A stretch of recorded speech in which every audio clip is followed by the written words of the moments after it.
নমস্কার বন্ধুরা, আজকের বানাবো খাসির মাংসের ঝোল। একটু বড় বড় আলু দিয়েই বানাবো। তো প্রথমেই খাসির মাংস ম্যারিনেট করে নিচ্ছি। নুন, হলুদ, লঙ্কার গুঁড়ো, আদা রসুনের পেস্ট, টক দই, সর্ষের তেল আর পরিমাণ মতো নুন দিয়ে বেশ ভালো করে ম্যারিনেট করে রেখে দিলাম। আমি আগের দিন রাতেরবেলায় ম্যারিনেট করেছি, পরের দিন যখন সকালবেলায় রান্না করছি তখন সেটা বার করেছি।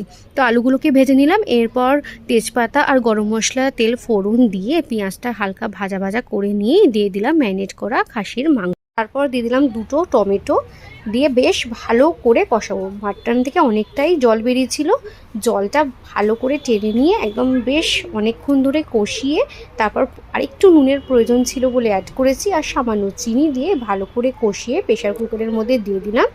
দিয়ে পরিমাণ মতো জল দিয়ে ওপরে আলুগুলো সাজিয়ে দিলাম। আমার তো 6টা সিটিতেই হয়ে গেছে। মাংস একদম ভালোভাবে সেদ্ধ। লাস্টে গরম মশলা দিয়ে নামিয়ে নিলাম, ব্যাস।